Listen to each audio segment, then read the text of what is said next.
Well, good morning, everyone, and it's nice to see everyone today. And yay, we got some snow, so life is good in Northern Nevada. So could we go ahead and have roll call this morning? Chair North, Present. Vice Chair McCormick, Present. Councilmember Brown is absent today. Councilmember Brown, other Councilmember Brown, Marisa Brown. I see her. Councilmember Chisel, Present. Councilmember Kamuri, Present. Councilmember Estepona, Present. Councilmember Greco, Here. Councilmember Kenny. I don't think she's on yet. Councilmember McLean. Councilmember Nanini. Just not here yet. Councilmember Reed. Present. Councilmember Stewart. Here. And then we have our ex officio members from Washington County School District, Deborah Beiersdorf. From the TMCC Foundation, Mindy Lokshin. Present. From our Classified Council, Tina May. Present. From Faculty Senate, Virginia Arencheva is absent today. From SGA, Darian Richards. And from NFA, Cheryl Cardoza. Yeah. We do have a quorum, Madam Chair. Thank you so much. Aren't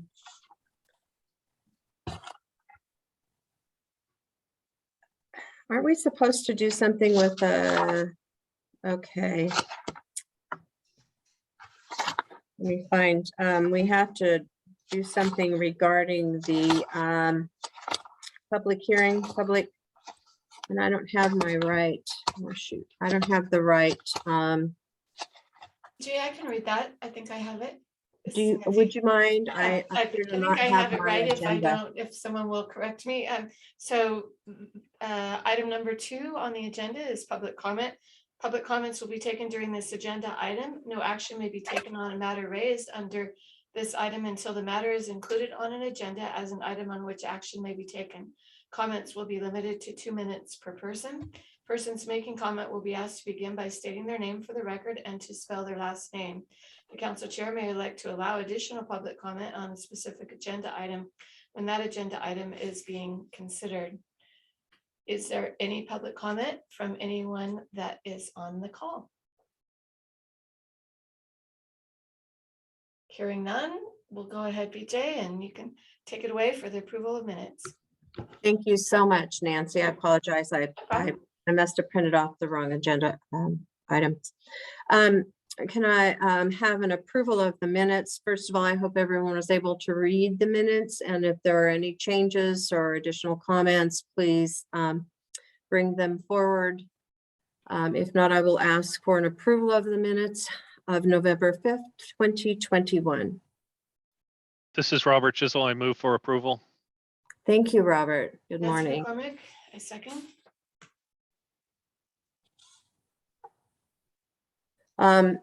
We have a first and a second. Are there any other comments?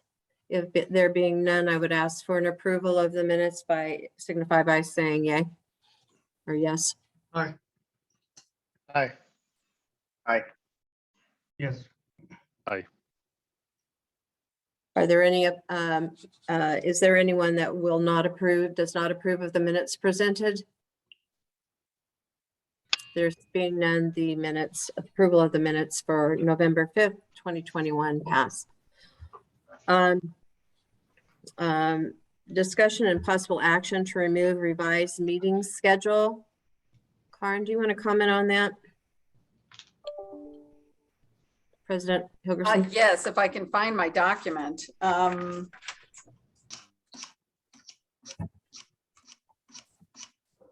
So I think we were attempting to find a meeting schedule that worked better for everyone. And I don't know if Lisa wants to chime in because I'm not seeing. Oh, wait a minute. I'll go ahead. There was a request to move meetings from Friday mornings to Thursday mornings. Same time, same week, just moving the day from Friday to Thursday. So we went ahead and revised the schedule. It's included in the packet, and I'm happy to take any questions or a motion if it's okay to go ahead and revise that schedule.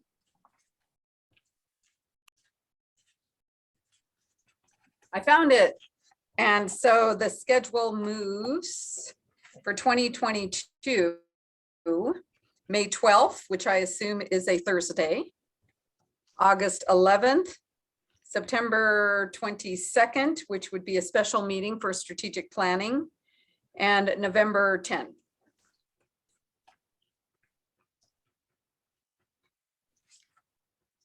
And Does again, we'll anyone- try to send you as many as reminders as we can. It is hard to change the meeting dates, but not impossible once we approve them. Chair North, may I make a comment? Go, absolutely. Yeah, Go so ahead. I think this is great because of the conflicts with some other things that happen on Fridays. And so, it prevents that from overlapping so that more can attend. So I would move to approve the schedule for 2022 as it's been revised and presented. Thank you. Nancy. Greco, I'll second. Thank you. Are there any comments? I am wondering if we're going to go to a face-to-face meeting format or what the plans are with regards to that. I'm going to ask Karen, President Hilgerson, for her comments on that, because we would be meeting on the campus and there may be different requirements depending on what the campus rules are for the college and from NG.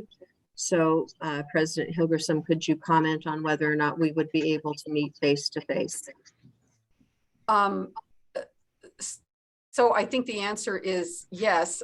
What I was going to talk to you later about, Chair BJ North, is perhaps having a schedule where we continue to meet on Zoom 3 times a year and maybe meet face to face twice a year, just to cut down on folks, your commuting time, our carbon footprint, all of those things. And so, but that's a secondary discussion. But did I answer the question? Yeah, I think so. And I think we should put that on the agenda too, regarding face-to-face and then Zoom meetings. I do think that's a good idea. Sometimes it's hard and it does help the carbon footprint. So we can discuss that and put it on the agenda for next time. Thank you. All those in favor signify by saying aye. Aye. Aye. Aye. Aye. Is there anyone that does not approve of the change and the revision of the scheduled meetings? If so, please state that you do not vote for this revised agenda. They're hearing none. The revised agenda as presented passes, and this will be our new meeting schedule. Thank you so much.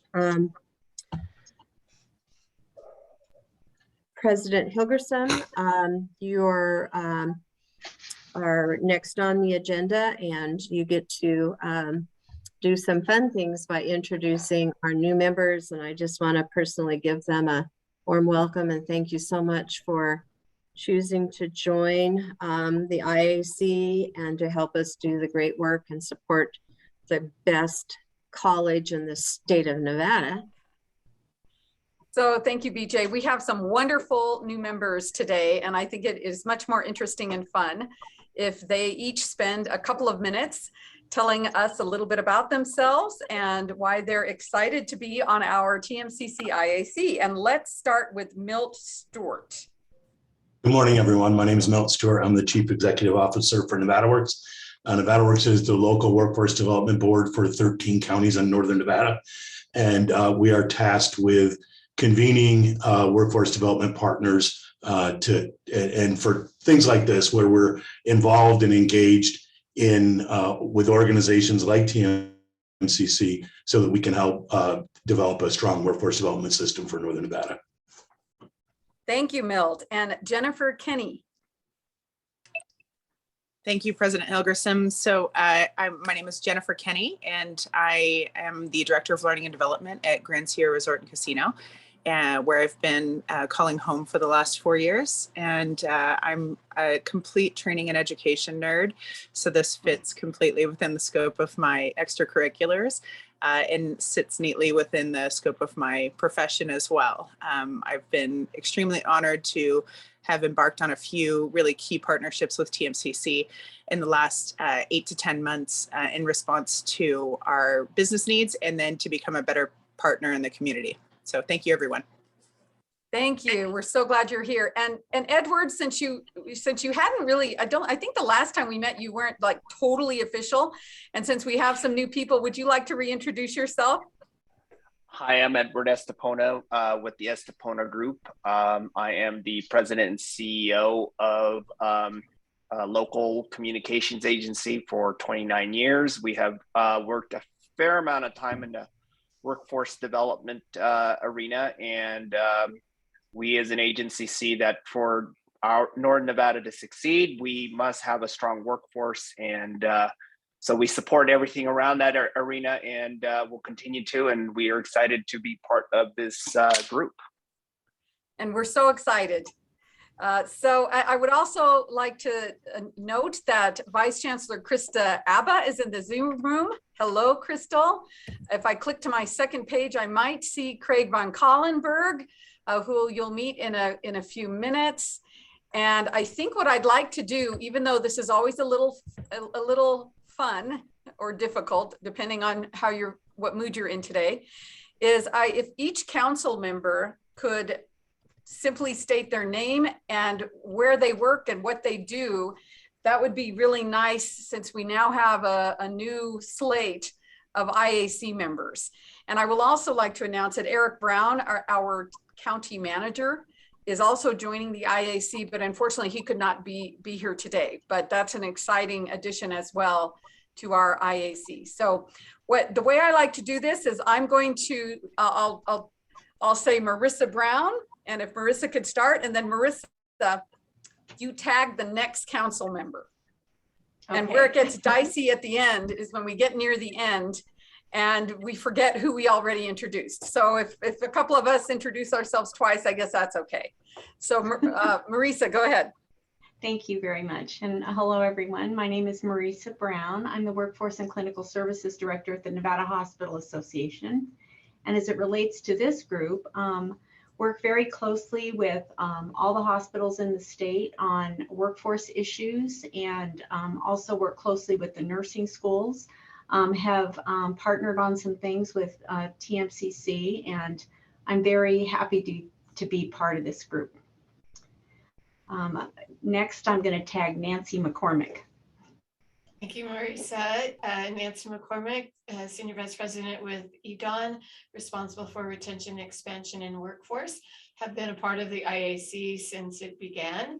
And it's been really great to be able to help be the voice of business to communicate the needs that they have to the IAC, as well as to hear from all of the other great members so that we better understand everything that's going on across the board in terms of industry, to be able to work with our partners, including Milt at Nevada Works and others in the community in workforce development, to make sure that we are doing our very best to serve the needs of the evolving and diversifying businesses in the area, both the existing primary companies that are here and the new companies that are coming to the region.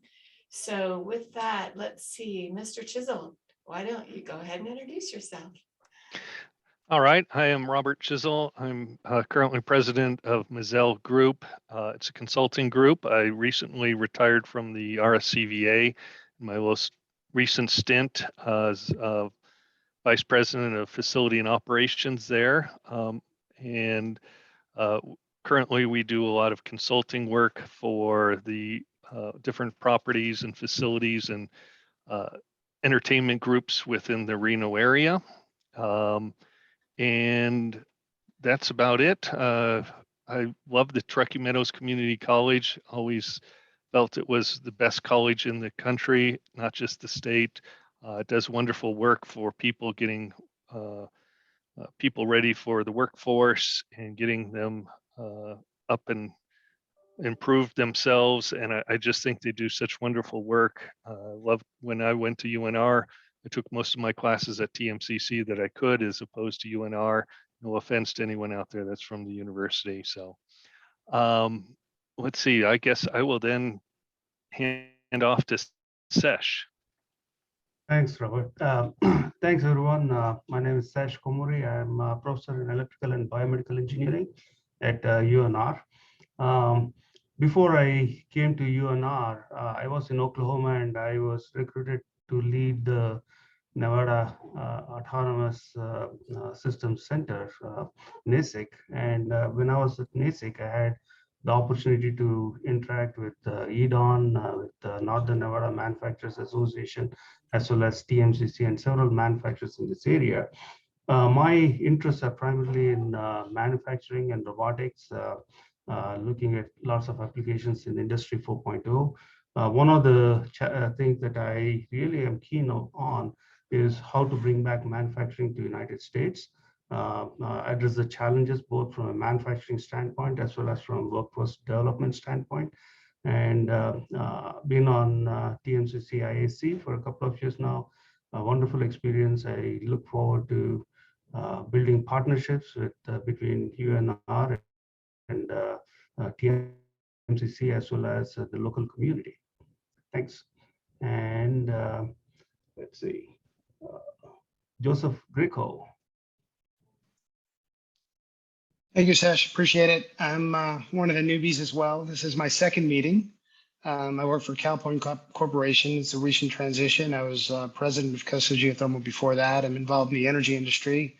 I'm involved in development of geothermal and battery storage as well, trying to enhance renewables throughout the West. So small office here in Reno, been here for 19 years, but the main office is in California for the new company, but very, very interested in workforce development. We are interested in bringing in new individuals into the geothermal, other natural gas facilities. We've been finding it very difficult to acquire the talent we need and the expertise we need in that field. And I think the TMCC is the perfect opportunity to do that.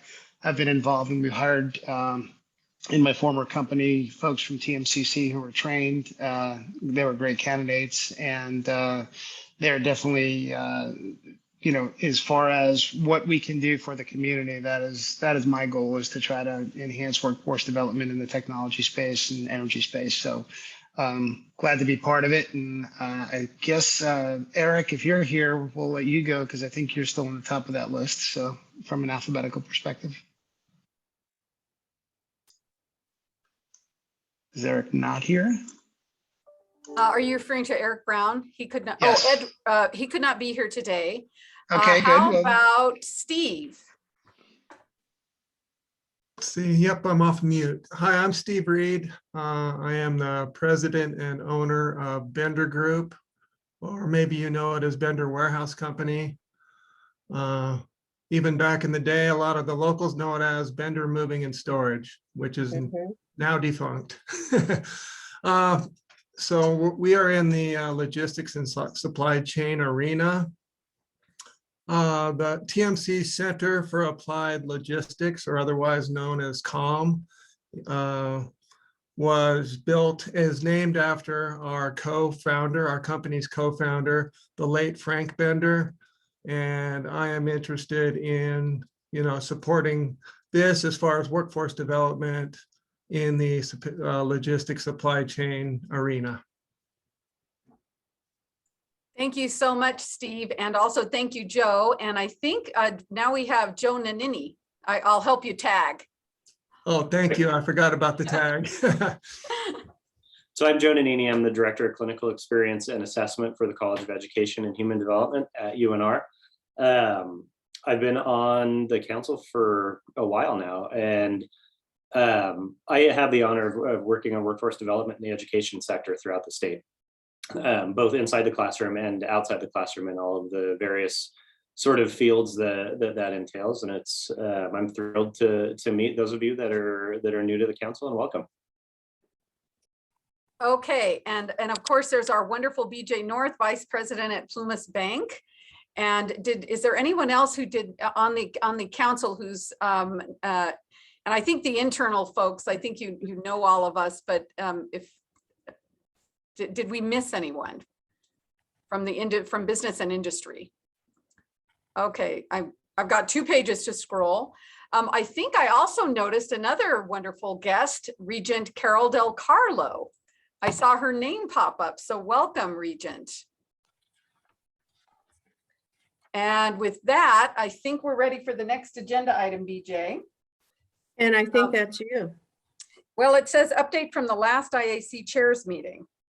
So, but I could do my updates and then we could return to that if you like. Yes, why don't we do that? Yeah, I don't attend the IAC chairs meeting, so, and maybe. Oh, you know what? I can do that. I think Crystal's going to talk about that a little bit. I'll just go ahead and do a brief summary. You know, Vice Chancellor Ava has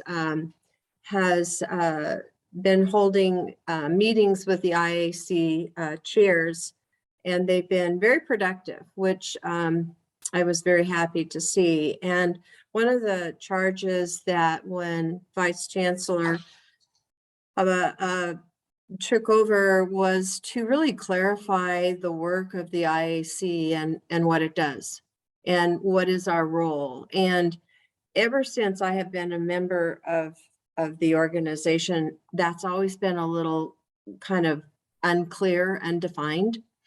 And so the members, the chairs of the different IACs throughout the state have had discussion, and Vice Chancellor Ava has created and is presenting a document, and she will talk a little bit about that today.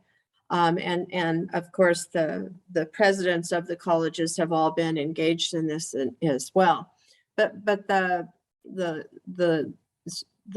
story, basically, the result is that the definition of what we are to be doing, what is our role, and what should we be focused on? And are we duplicating our efforts? Are there several different subcommittees or other committees working on the same thing? So I was very excited to see this work done, and I think it gives us a much clearer direction. And we have talked about that as a group, is what is it that we really can accomplish? And I know that the people on the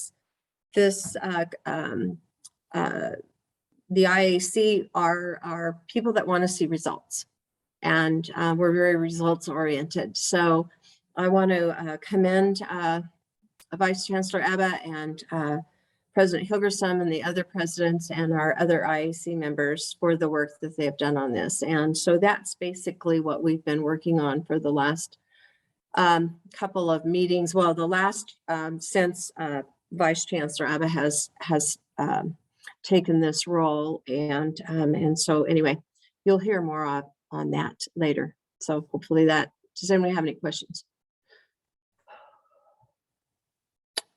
Okay, there you go. Thank you, Chair North. Thank you, and then we'll turn it over to you and for your president's report. Okay, very good. So I'm going to start off with something somber because I feel that I just can't ignore it.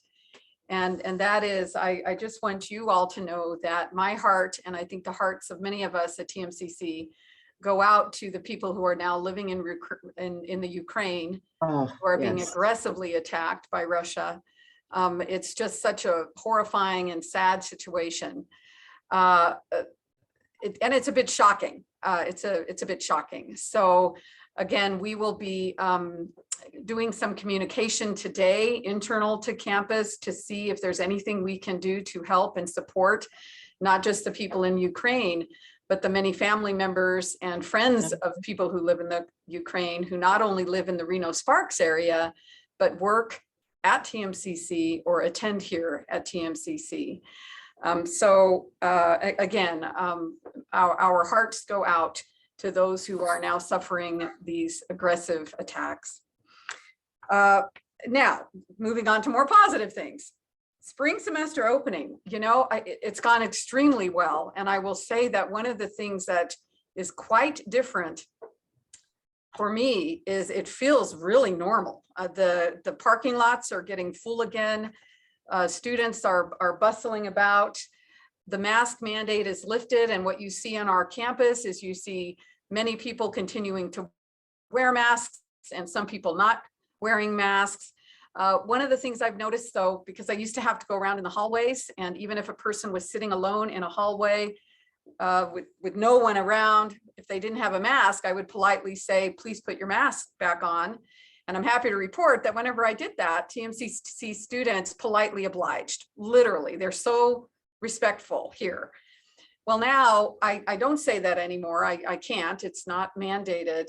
But I will say that when people aren't wearing masks in the hallways, I've noticed that they are trying to socially distance themselves for the most part, unless they're eating in the cafe, which, you know, that's understandable.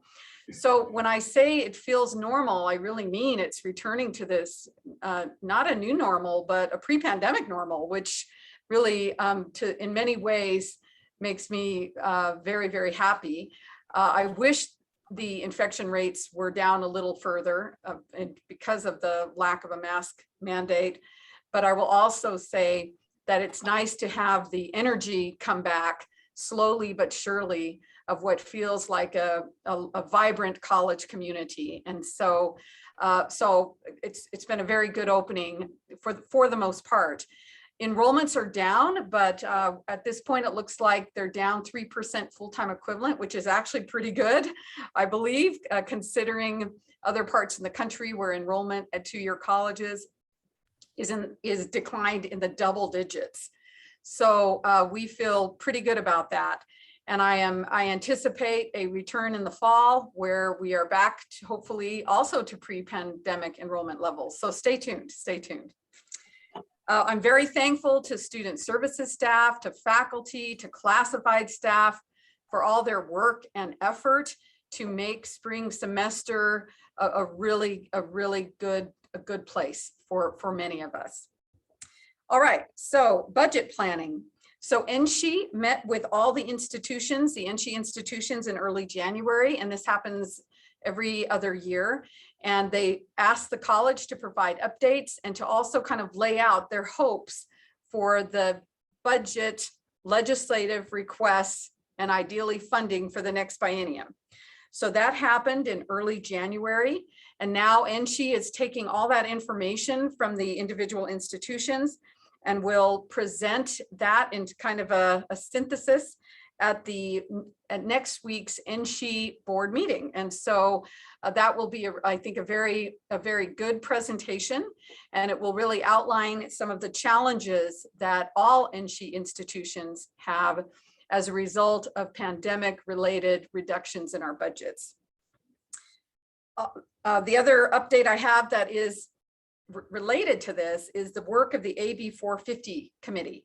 I will not share anything right now because in a few minutes, I will introduce Craig von Collenberg. He will talk a little bit about that process, and then I'll close that with a quick update on our workforce program. So stay tuned. The governor's address occurred earlier this week. Raise your hand if you were able to hear it. I know that some of us definitely heard it. I listened to it from the airport because I had a meeting, a quick one-day meeting in Utah this week. But he said some very interesting things related to two-year college training programs. He also included apprenticeships on that list. And one of the most interesting things he said was free workforce training. Now, I hope that means that if there is free workforce training for students, that the state fairly reimburses two-year colleges for providing that free workforce training, because that would be the opposite of what we need, right? But I suspect that the intention is to have better funding for two-year college workforce and training programs, which would be greatly appreciated. And finally, in terms of budget planning, we continue to actively pursue Eastview. And many of you are aware that this is a project that has been going on in planning for years. And we were very thankful when the Board of Regents released up to $1 million to help us plan. And that really propelled us to where we are today with the project. I will say that this is the year really where we're really actively seeking state dollars to have at the very least half of the project funded by the state. I think those efforts are going very well, and I'll continue to keep you updated.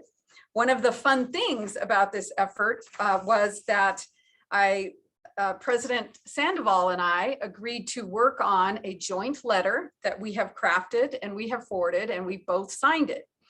And what this letter does, and I'll just read you one paragraph of it, even though it's kind of a long letter. In support of the regional economic recovery efforts and future needs of students, we wish to provide this letter of endorsement for the Truckee Meadows Community College Eastview Building Project and the Nevada State Public Health Laboratory, NSPHL, that sits on the campus of the University of Nevada, Reno. So what President Sandoval and I agreed to do is craft a letter of support for both projects with the hope that we are able to access some of the federal ARP funds that are now being considered by the Interim Finance Committee and the Governor's Office. This would be wonderful if we could access some of those funds. I think both projects are shovel ready, meaning we could build them in the timeline that the feds require for those funds. And so we are working on a very hopefully effective outreach campaign to the legislators and the Governor's Office who can make this project happen for us.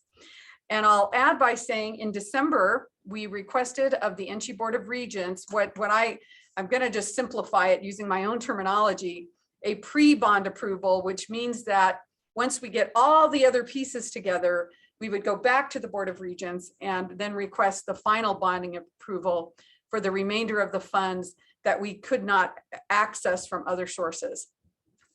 So any questions about those budget updates before I get to my last update? President Hilgerson, this is Chair North.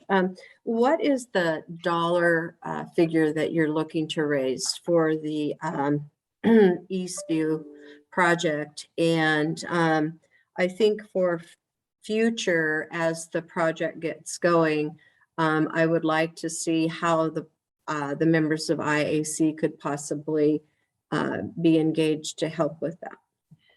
Well, first of all, what we asked for in the portal that the state put up very quickly a few months ago, we asked for a total of 45 million. Odds are low that we would get that. In terms of bonding authority, we would go no more than 20 million, and we'd like to keep that at 15. We've 5 million in private fundraising is our minimum goal. We hope to raise more than that. So we're looking for a state match of 20 million or 25 million, right? And again, I don't have those numbers right in front of me, BJ, but that's kind of the language. And just as a reminder, at the last, I think it was our last meeting, I asked this board if you would be willing to let us write a letter related to this project and send it to the Governor's Office. And if you had any concerns, please reach out to me directly about putting your name on that letter. I did hear from one individual and we worked it out. And so the letter went. So this IAC already did, and I think you probably have a copy of that letter somewhere in your inbox. You have already helped by supporting this project through that letter. But yes, there may be more that you can do. And we can talk more as we move through the month of March and April, which will be critical to the possibility of accessing federal ARP funds.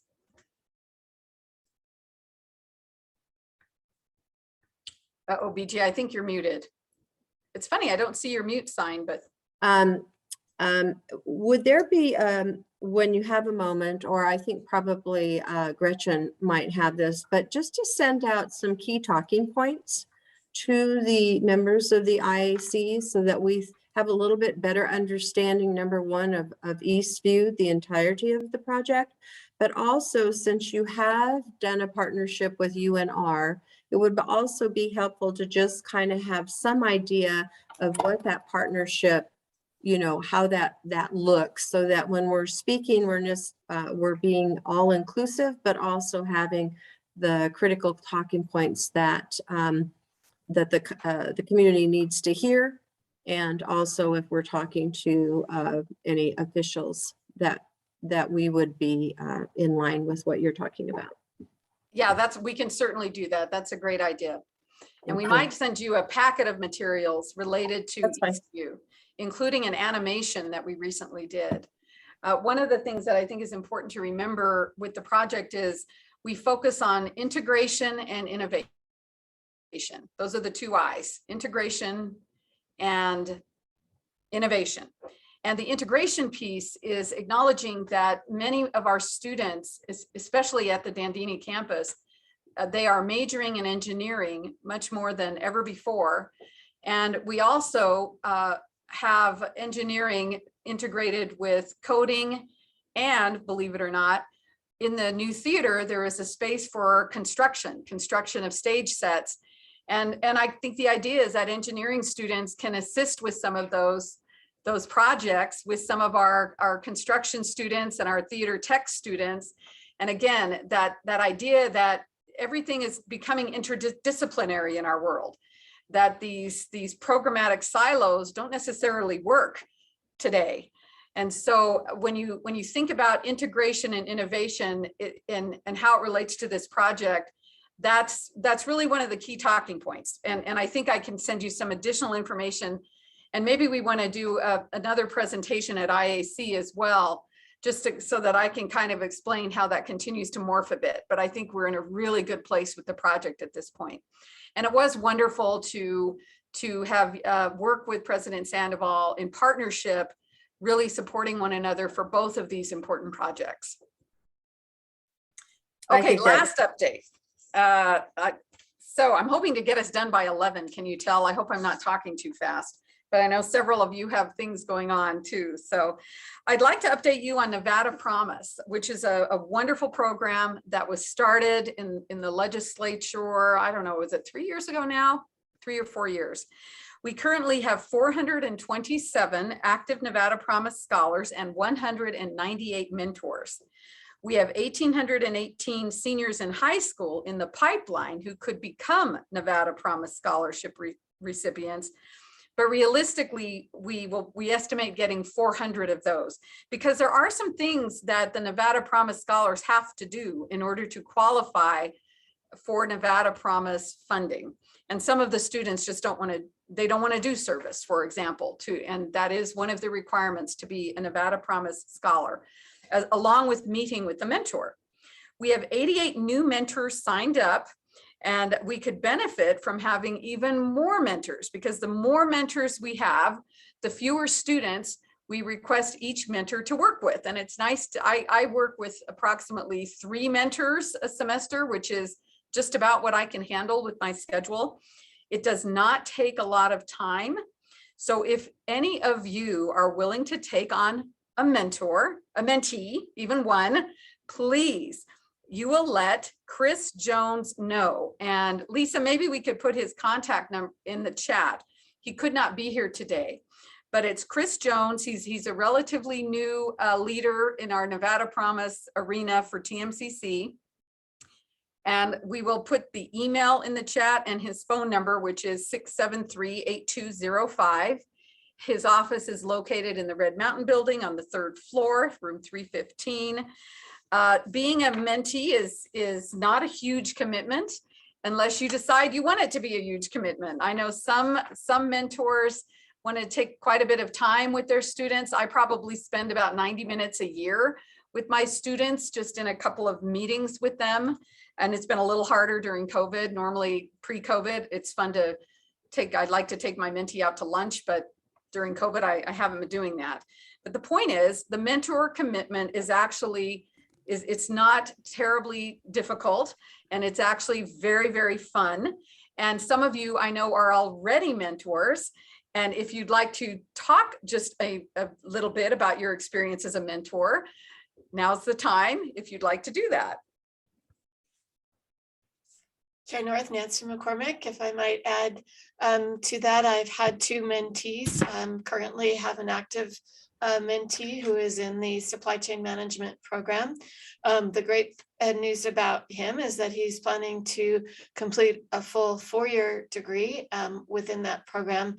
He is a bright, energetic young man, and it's been great spending time to talk about what his goals and objectives are and to help connect him with those that may be able to help him along the way. So it's very personally rewarding, as Dr. Hilgerson said, doesn't really take that much time, but it's just an added voice that can help provide some support, encouragement, and direction. He applied for an internship at a local distribution facility, did not get that internship, but the nice thing about that is through the process, that particular entity learned about the mentor program and got some of their employees to become mentees. From a workforce development standpoint, it's a great program also to meet those students that might be in the industry that is represented here and other industries in the community, because it's a great way to identify a really good prospect that might one day make a future great employee at your company. So I can't say enough about the great experience of it, as well as the support from TMCC is very clear, very informational, get reminders about what needs to be done when. And so though the leadership of that group has changed in the tenure of me being a mentor, everyone over on that team does a great job of helping support the mentors in order to help the mentees be successful. And this is a mandated piece of getting this scholarship. So that's why it's so important that people volunteer to do this. Thank you, Nancy. I really appreciate that. And that almost concludes my report. I have one more kudos. The Community College Journal, which is a national digital publication, recently did a fabulous article, Fostering Faculty Innovation, and guess which college was highlighted? TMCC. There were, I think, 3 colleges highlighted. Kudos to Gretchen Sawyer and her team, and Michaela Rubikoff, who did, they had some fabulous quotes from those 2. And Cecilia Vigil, our relatively new faculty member in science, talked about her project. And it really focused on innovation that faculty are doing with help and sponsorship from the TMCC Foundation. Had some excellent photos. This just came out, I think, today. So after this meeting, we will send you all the link to that. It's a really wonderful, uplifting article. And I'm so proud of the faculty for their willingness and their appetite for trying new things and innovation. It really is part of what I continue to hope for and foster in every single individual at TMCC. And that is that appetite for trying new things, knowing that, you might fail and it might not work out. It may have been a bad idea, but if you don't try, you'll never know. And so it's nice to try to have a culture where people feel open. And again, thanks to the foundation, and you'll hear a very impressive report in a few minutes from Executive Director Gretchen Sawyer. Anyway, and that concludes my report. Thanks so much, everyone. Awesome.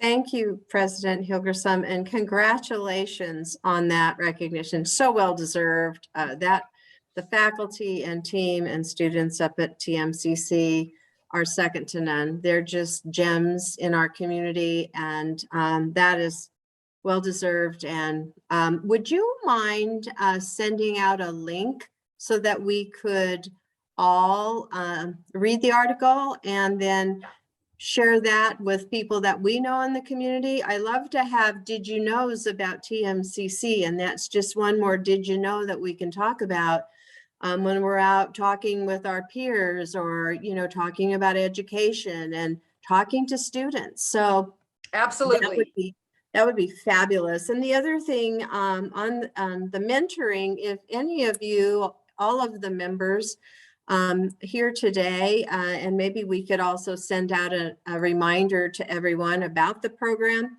Mentoring is such a critical piece of a student's success.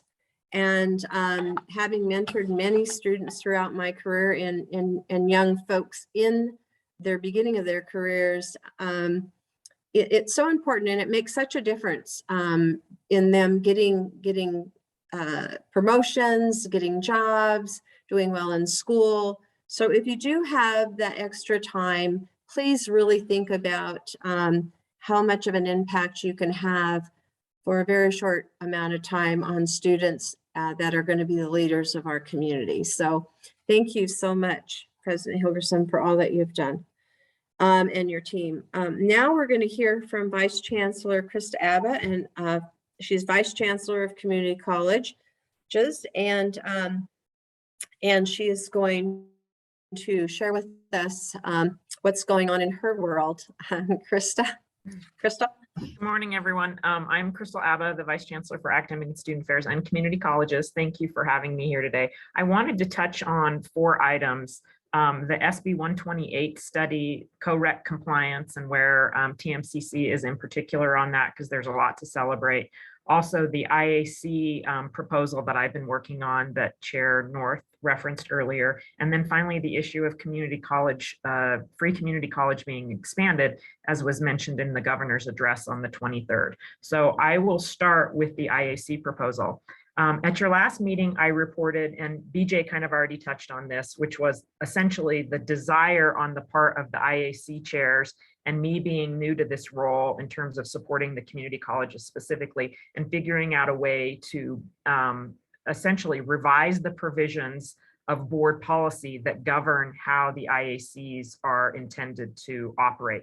And currently, as you know, the provisions that govern, that are essentially the charge for the IACs, are incredibly broad. And I'm going to read a statement from that for you so you can get an idea of how broad they are. It says the council may provide advice, guidance, and information in areas of student and employer engagement, access and affordability, operating and capital budgets, land and property acquisition and use, instructional programs, including proposed degrees and certificate programs, serving underrepresented populations, diversity and inclusion issues, and admissions and academic standards, including performance indicators.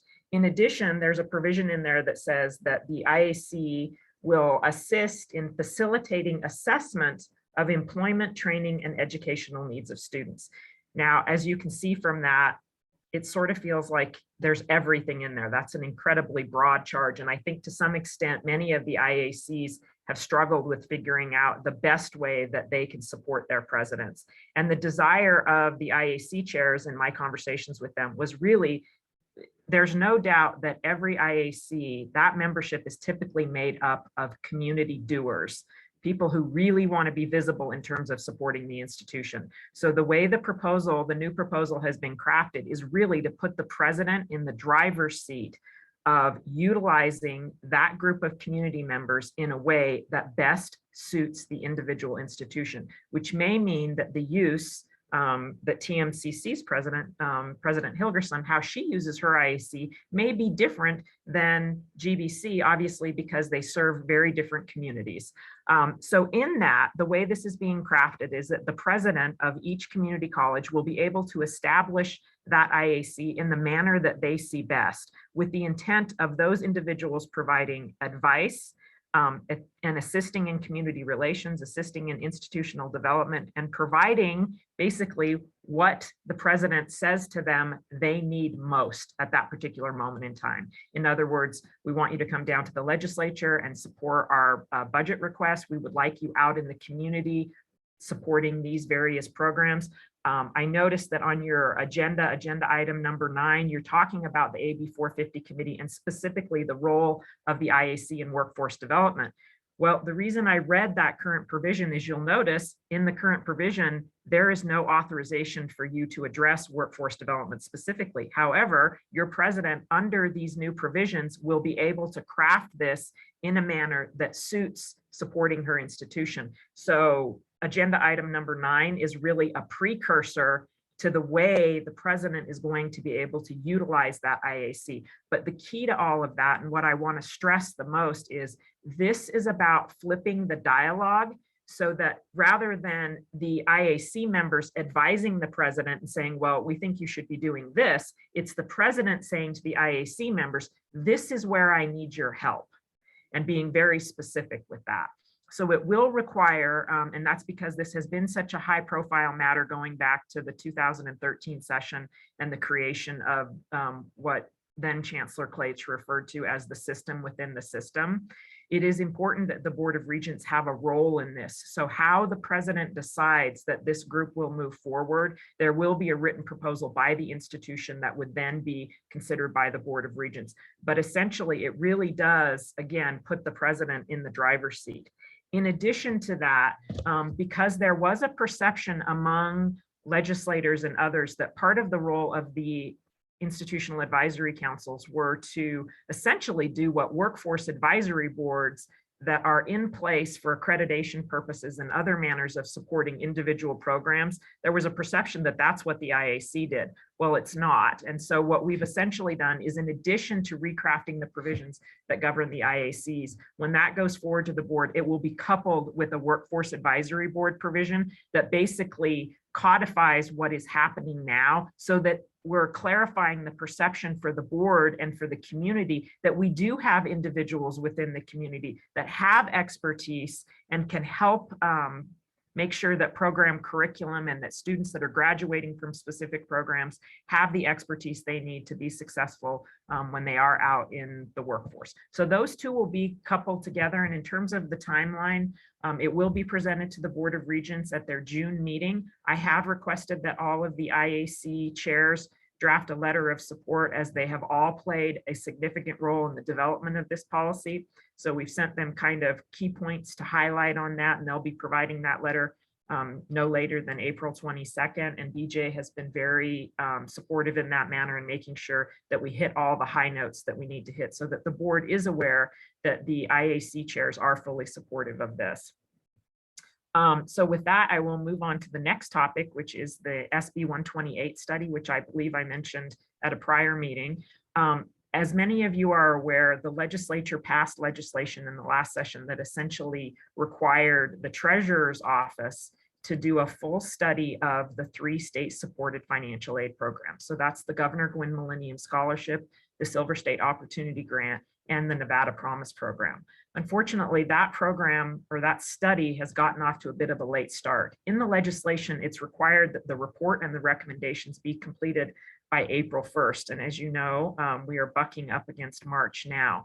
The Gwynn Center has been hired essentially to do that study, and we have been working closely with them. And in doing so, they have had a conversation with the Legislative Committee on Education, which is essentially where this report will be delivered when it is finalized. And they're basically giving them an extension to that deadline. So we're expecting to see the final report sometime this summer. And in doing so, we've had a number of conversations in my office with the Gwynn Center in terms of providing them the data that's necessary to do that study. Not only will they be looking at student outcomes and obviously looking at the return on investment component of those various programs, but they'll also be looking at how those programs are administered. Because as you know, for example, the Governor Gwynn Millennium Scholarship, those official GGMS records are kept in the Treasurer's Office. The Silver State Opportunity Grant is more of a quasi-decentralized program where the system office has a role in overseeing the equation engine that determines the award amounts. And then there's the Promise Program, where students fill out an application when they're in high school, fill out the FAFSA, and that begins that process. So each program is very, very different in terms of the students that it's targeting and the outcomes that it's expecting. So it is a study that this group will want to keep close watch of, because as President Hilgerson indicated, all of these programs are important. And especially with the Nevada Promise Program being relatively new, we're all anxious to see what those outcomes look like relative to that program in particular. So while I'm talking about the Promise Program, let me talk about the governor's address. And I have I'll put in the chat, there's a link there to the governor's state of the state, because you all may not have had the opportunity to listen to that. When you open that link, if you go to page 11, there is a statement in there that I want to to read, because it's interesting listening to it. I'm not always sure that everyone understands the nuances from that. And I have to confess, when I listened to it and then when I read it, I got different impressions. On page 11 of that state of the state address, it says, a high school education isn't enough, and we should recognize that it's no longer preschool through grade 12, but at least preschool through community college or other post-high school training. For that reason, I am directing my Workforce Development Committee to explore ways to make community college or other apprentice and training programs free for more Nevadans by 2025. So when I read that, the word that I honed into was more Nevadans. And I do not know if the intent of that is to expand the Promise program so that such training is free, or if they have another mechanism. But what I want this group to be aware of is that the AB 450 committee is meeting on Monday. They are convening at 3 p.m. They have requested that a member of the governor's staff be present to elaborate on the governor's expectation with respect to that specific provision. So that's obviously something I will be watching very closely. The institutions will be watching very closely, but they didn't specifically reference the Promise program as an expansion. But when I read more Nevadans, again, I'm not sure what direction that's going in, but it is something that obviously we need to get our arms around as the state moves forward on that matter. And of course, again, as President Hilgerson mentioned, free is a bit of a term that always makes me a little bit nervous, because it's, when you say free, we all know that nothing's actually free. So we do want to make sure that there is appropriate funding for that, and that funding targets either the programs or the students that need it the most. So again, we will be watching that very closely. And then the last item that I'd like to report on is the co-requisite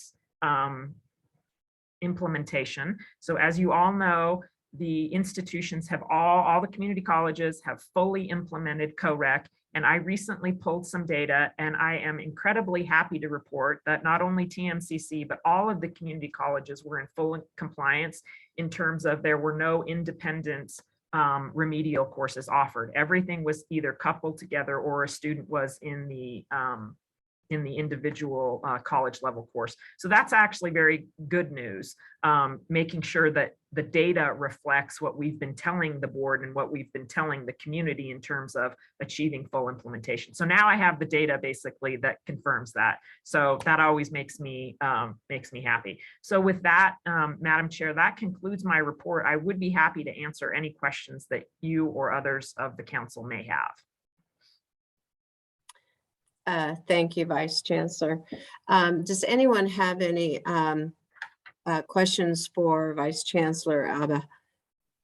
She has just been working so hard for the colleges and for especially TMCC and the work that she's done. And I'm really want to thank her for that, because it really hasn't been easy to kind of unmuddy the waters and try to get some clarity. And she's really, she really has committed to making things better. So thank you.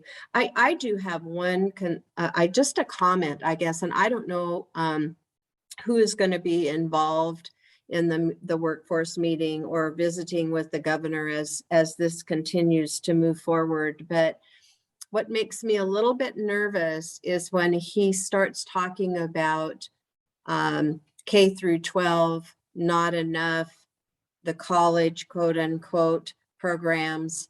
I know every once in a while there's conversation about changing structure.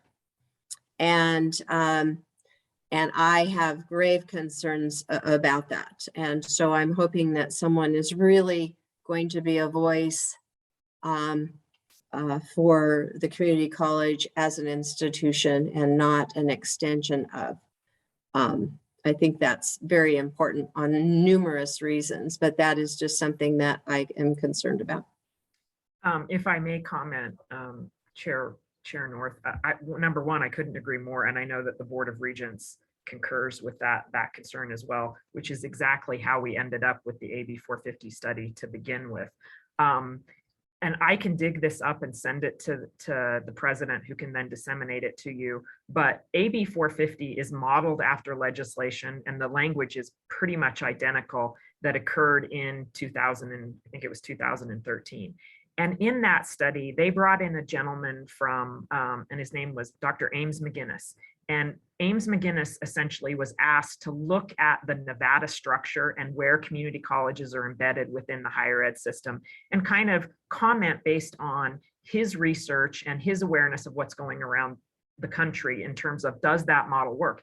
And what it was really trying to answer the question to, because it was also a reaction to the prior desire of the legislature to pull the community colleges out.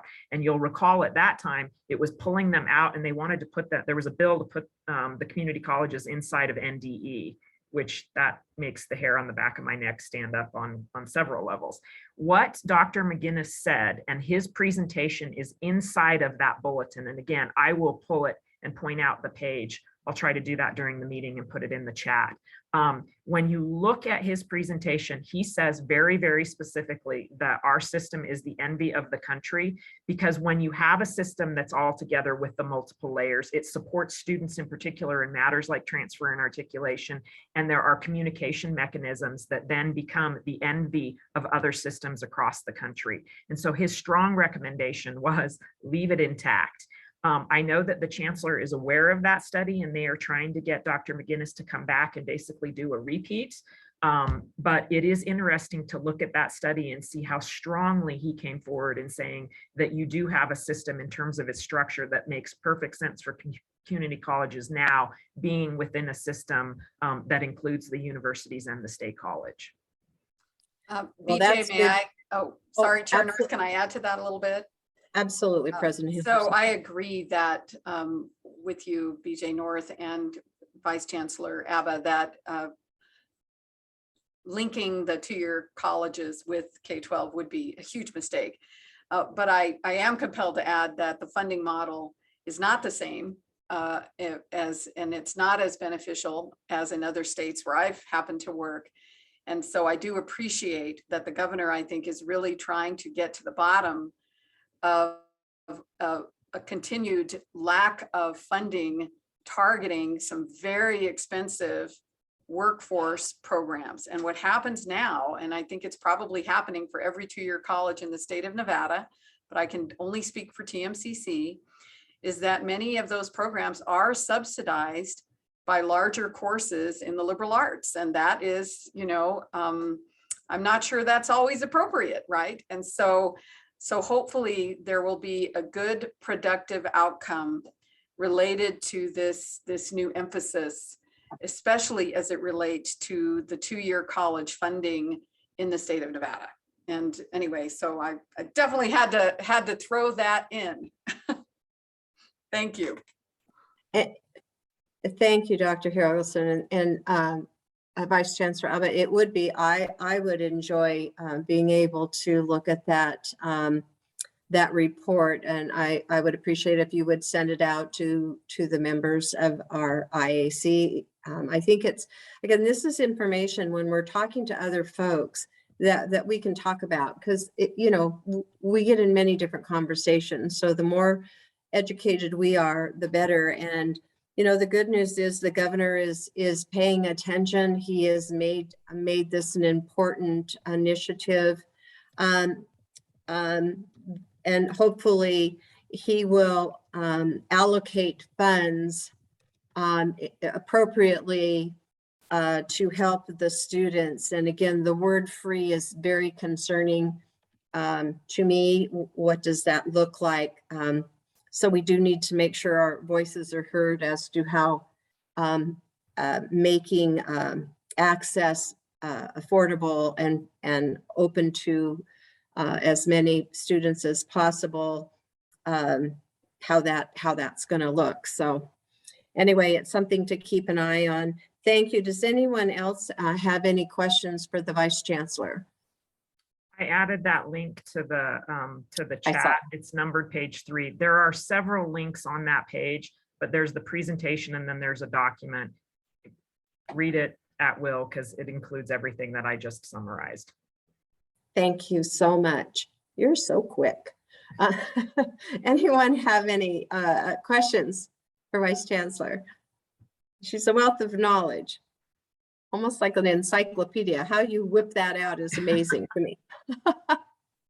All right, so thank you. And so now we're going to move on. And it looks like 2 of the 3 representatives are not here. Faculty Senate is not present, and student government did they join? I didn't BJ see North, that. there is a representative here for Darien. Darien is having internet issues at her home. So Okay. I understand we have another student government representative here in the Zoom room. You must be on page 2. So Okay. just unmute Let's and go start- for it, maybe? No, well, let's start with the classified council. Okay, They're the very next good. on the agenda, and then we will go to the representative for student government. And I'm glad there's somebody here. I always love to hear from the students too. So Tina May, you're here. Would you mind sharing? I know hopefully everyone read your report, but I found some really interesting, fun things in your report, and I think we would like to hear from you. If anyone has any questions for Tina?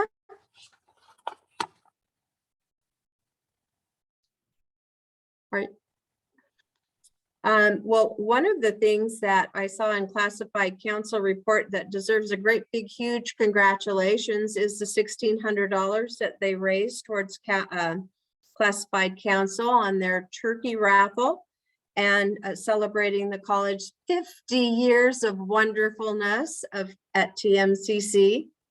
And the other thing is they sent out reminders regarding the numerous benefits offered to the classified staff regarding book scholarships, tuition, etc. So that's always important to remind team members of what's available to enhance their education. And then the other thing that I just loved was the classified employees of the month. And I think we should give them a shout out because, you know, a lot of times they kind of don't get that limelight. So we're going to give it to them. Kat Warner, November employee of the month. Christina Sikowski, December employee of the month, and Viola Pelliser. I'm Pellisier.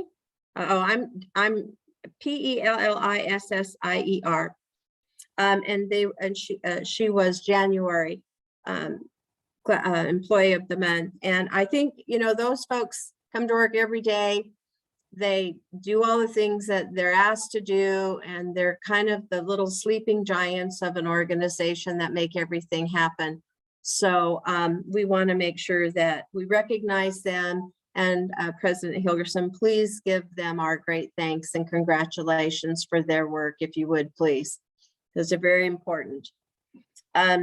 Okay, if no one has any other questions for Tina or any comments. Tina, thank you for your report. And then we will move on to the student government representative. I'm sorry, I don't know your name, but if you would like to. Perfect. Good morning, everybody. My name is Jaime Gudino, and today I will be proxying for Darian Richards. So our SGA update, President Richards attended the special board regents meeting on 2/17. We had a club fair that it was a huge success and it was very informative for the students. President Richards had the opportunity to attend the CTE event and represented the students of TMCC. She provided information about SGA and its opportunities to high school students who have enrolled in the fall semester. On 2/22 and 2/23, President Richards attended the RSS Executive Director Forums. She represented SGA and asked the candidates questions regarding their experiences with student governments and how they would be best interacted with us. President Richards met and interviewed 2 candidates for two senator positions. The SGA presented to Gwendolyn Clancy's classes, one at 9:30 and one at 11. The presentations were informed on how SGA works, what we do, and what our shared governance with the college is. Then the SGA is looking forward to our upcoming Pasta with the President Forum in March. Another senator project was just approved to buy spray hand sanitizers for students with the SGA logo. And then another senator will be attending Planning Council to present her project which will bring out a webpage with resources for students that they might not know about. The project will allow students to have a one-stop area for resources and links to accessibility. This will be able to access this page by scanning on a keychain that will have a QR code on the side with the SGA logo on the other side. Another senator is working on a project to increase mental health awareness and access to resources for students. He has partnered up with the counseling department to do so. And last but not least, President Richards will be attending this upcoming quarterly Board of Regents meeting in Henderson. And that's all I have from student government. Wow. Yeah, and You Chair guys North, can are I add very something? busy. Yes, you may. Yeah, so sorry to interrupt. What I didn't hear in the report is that Darian attended a national convention in Washington, DC, with myself, Elena Bubnova, several regents, including Regent Carol Del Carlo, and 2 other students from CSN. And what was really wonderful is we put the students on the spot and we made them our spokespeople as we met with several legislators in Washington, DC, including Senators Catherine Cortez Masto and Jackie Rosen. And so Darian did a fabulous job and it was just so great. And I think it's something we will do from this point forward because it just made the advocacy effort, I think, so very rich for the legislators who participated in that. So I just wanted to add that because she really deserves a pat on the back, and I wish she was here so that we could all applaud. But thank you so much, Jaime, for your report. Not a problem. Thank you guys for having me. And if you would please, again, President Hilgerson, please congratulate our leadership and Ms. Richards for her great performance, shall we say, her communication, her presentation in Washington to our leadership there. What a great opportunity. And I think it's a good idea to continue exposing and taking those students back there and giving them the opportunity to participate in that process. So thank you very much. Any other questions for Student Government Representative Jaime? Okay, thank you so much and congratulations on all your work. My goodness, you guys are must be pretty tired. Thank you. All right, moving on, we will go on to presentation and discussion, a snapshot of TMCC grants. And we have with us the fabulous, wonderful, amazing, hardworking money finder, Gretchen Sawyer. Oh, BJ, you are too kind. And I'm here with the amazing grants team as well. And so I have a PowerPoint to share with you. So I think we're going to put that up on the screen because not only am I going to give a snapshot of grants, but a brief overview of the Foundation and Grants Office as well.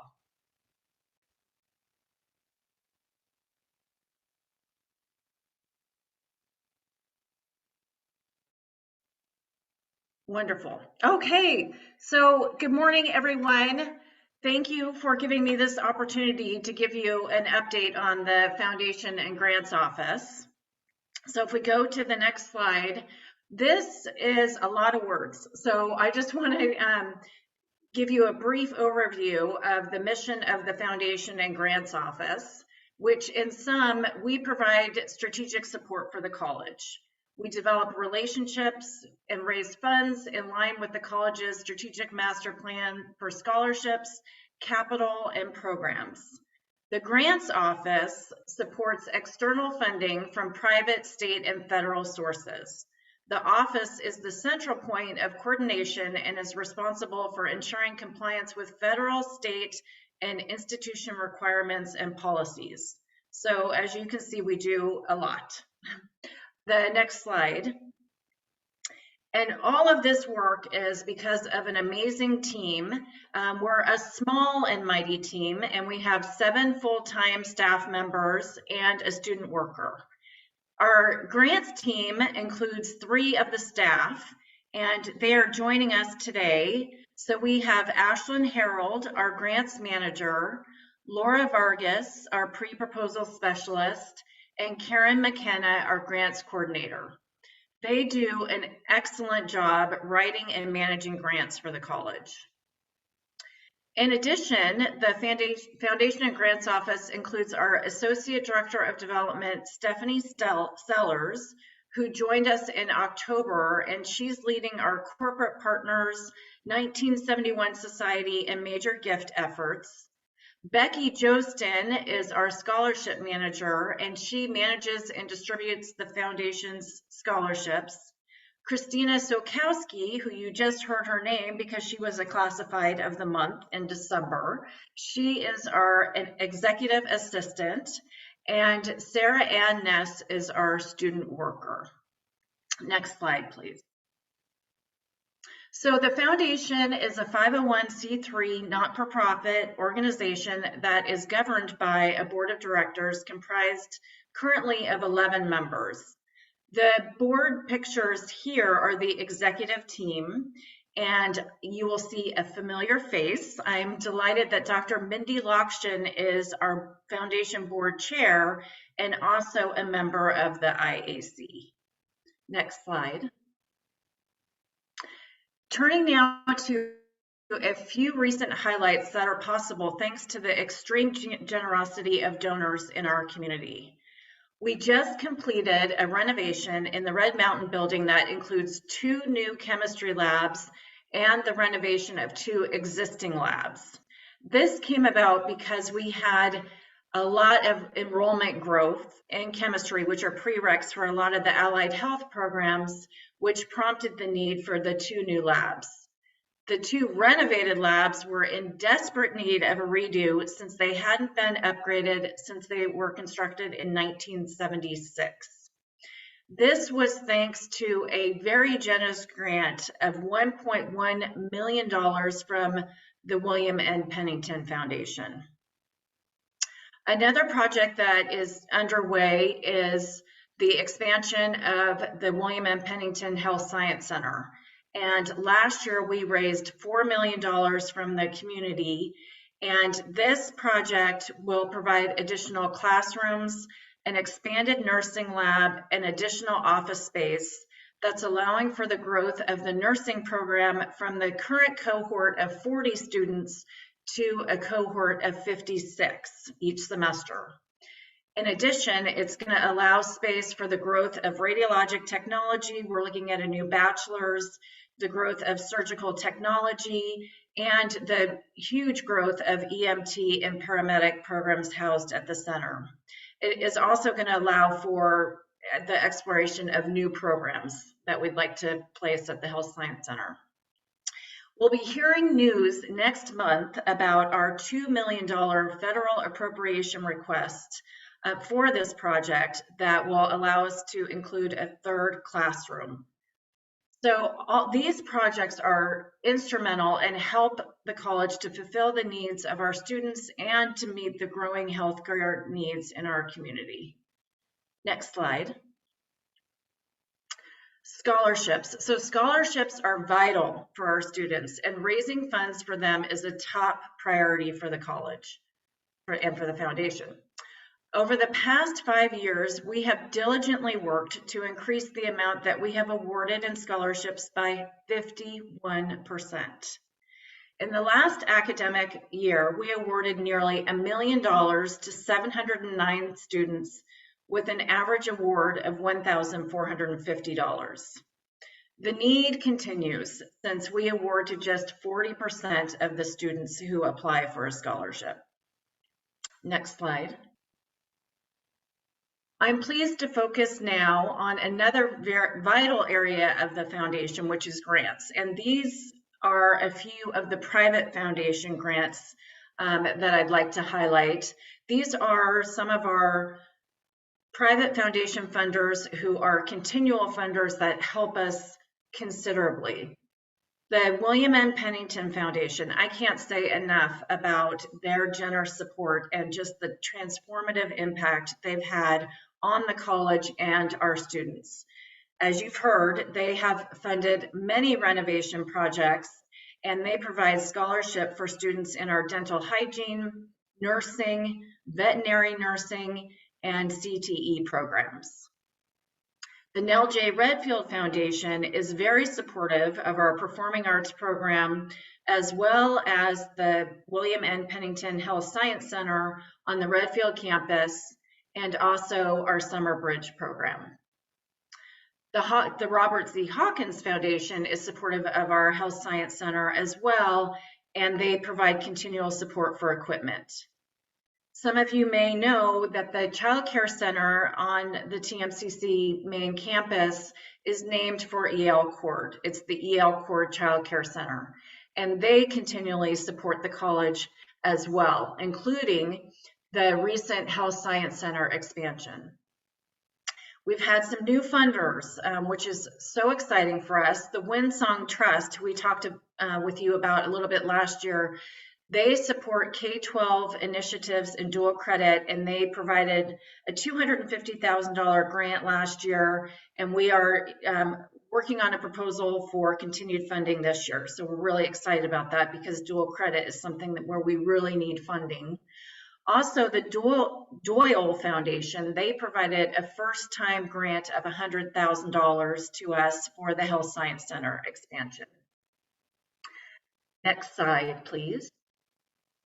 So the college has nearly $11 million in state and federal grants under management right now. Furthermore, we have an additional 9 grants that have been awarded as a result of the pandemic, totaling $27.5 million. That brings the total grants under management to $38.4 million in the college. So as a result, the grants office, along with budget, controllers, financial aid, I think every department in the college has been touched and very busy as a result of these wonderful grants and important funding that we've received. Next slide. A few examples of notable grants at the college include West LA. So this is a 3-year, $1.7 million grant from the Department of Labor through West Los Angeles College, and it's called Growing Advanced Manufacturing Apprenticeships Across America. This, in partnership with Tesla and Panasonic, our goal is to place at least 800 individuals in registered apprenticeship or industry-recognized apprenticeship programs by June of 2023. The TRIO that you see listed here, we were awarded a TRIO SSS Student Support Services grant in the amount of $1.3 million over 5 years. Applications for TRIO are very competitive, and we received a perfect score of 110 as a new applicant for a TRIO program. So this grant is assisting college students from disadvantaged backgrounds who need academic support to complete their education. The goals of the program are to increase rates of college persistence, graduation, and transfer from 2-year to 4-year institutions for eligible students, and to foster an institutional climate that supports the success of low-income students, first-gen students, and individuals with disabilities.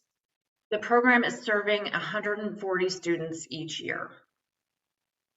The next one is Veterans Upward Bound, which we call VUB, and this is funded by the U.S. Department of Education. It's a free educational program for qualified, honorably discharged veterans who need support in preparing for success in their post-secondary education and training. TMCC has had the VUB program for 33 years, and it's the only VUB program in Nevada. We're proud that our VUB has been recognized as a model project in the country. So VUB offers a wide range of services and activities designed to help veterans maximize their success at TMCC. The program, which is located at the Meadows Center, also works closely with the Veterans Resource Center, which is housed on the main campus, and the VRC is a resource for veterans once they are enrolled at TMCC. Embry, this last one listed here under the large multi-year. So we've been a sub-recipient of this grant for 17 years.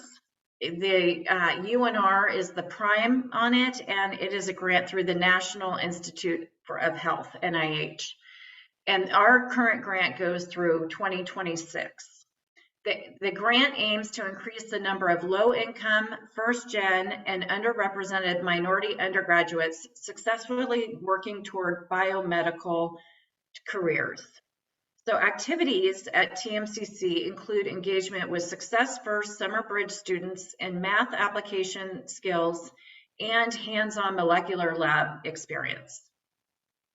The Embry grant also includes exciting pilot research grants, such as Bobcats in Nevada, a project that measures basic population ecology information, Dance Influence, it studies the influence of biometrics on dance performance, EcoBlitz, this documents species and landscape composition through a rapid biotic and abiotic inventory of Rancho San Rafael Park, known as an EcoBlitz, and was also highlighted because we supported that in the foundation with the faculty and staff innovation grants. So that is highlighted in the article that we will send along to you.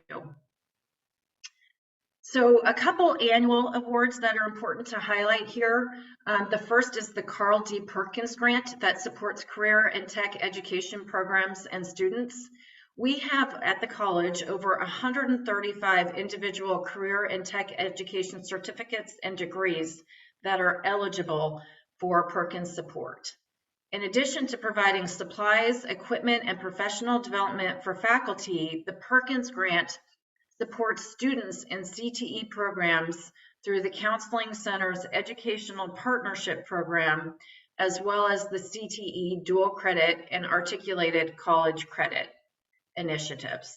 So as you can imagine, there's a lot of competition for these funds.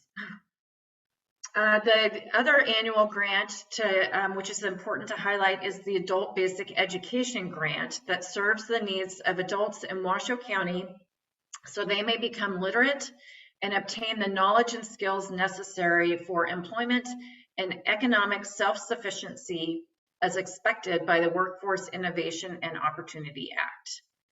TMCC's program, our program serves nearly 1,200 students annually through adult basic education, English language acquisition, high school equivalency preparation, and college and career transition preparation classes. Next slide, please.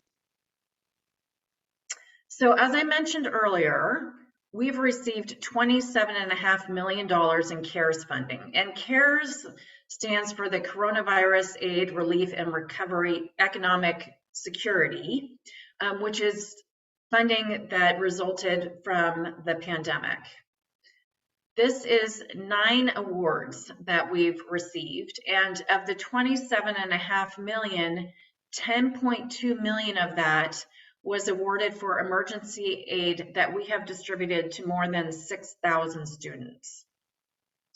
Remaining funds are for institutional aid to assist with financial losses during the pandemic, support for the Child Care Center, support for minority students, and funding for dual credit. So these grants have been just very reaching and hugely impactful for the college. Sandy, this one here, supports dislocated and underemployed workers and new job seekers impacted by COVID. That takes place by modernizing workforce tracking system, expanding digital platform use, building enhanced career navigation tools, and by developing self-paced entrepreneurship models that can be embedded in training and educational programs. It also provides funding for tuition for students, so it's very impactful. Next slide. So these are some opportunities that we have coming up. And so we're excited with Nevada Works, thank you, Milt, to have submitted the Good Jobs Challenge EDA grant just a couple weeks ago. We will be submitting another EDA proposal for Eastview when we're ready, once we have the majority of the funding secured for that project.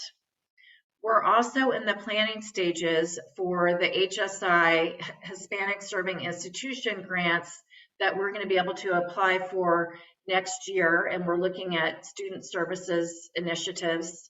Laura's doing a great job involving the college in the planning for these potential proposals. Also, there's a lot of Department of Labor grants coming out this summer, and we're monitoring those to see if there's some opportunities for us to apply as well. So next slide. So this one is, how can you help? And with these many grant proposals, there's a lot of opportunities for your involvement, one of which is letters of support. And some of you we've already reached out to and received letters of support on various proposals. And so we will continue to reach out to you as needed. And there's opportunities that may be out there that we are not familiar with. So if you see an opportunity that could be a good fit for the college, please let us know. And then also advocating for the college, always out in the community, talking about TMCC, the important role that we have, the impact that we have makes a big difference in our community. Next slide. Okay, and now an upcoming event that you won't want to miss. This is the Murder Mystery at the Disco event that is in celebration of our 50th anniversary. So the event is on April 1st, not April 5th, April Fool's Day, April 1st, Friday, April 1st. Tickets are $150 for this dinner theater, and it's going to include a dynamic and entertaining performance by TMCC students and a fantastic 70s style dinner prepared by TMCC culinary students. The event's going to be held in the Red Mountain building in the Student Center. And so you should have received an email already about this. And you can reach out to me or go onto tmcc.edu for tickets. And we hope that you will join us all in the fun and bring your friends and your family and colleagues. And yes, President Hilgersum, if you want to dress in 70s, that is entirely optional. That will be very fun. I mean, we're all so excited to get out again and be able to celebrate our 50th in person. So next slide. So in conclusion, I just want to say thank you so much for your support of TMCC and for our students. And if you have any questions, the grants team and I are here to answer any questions that you may have.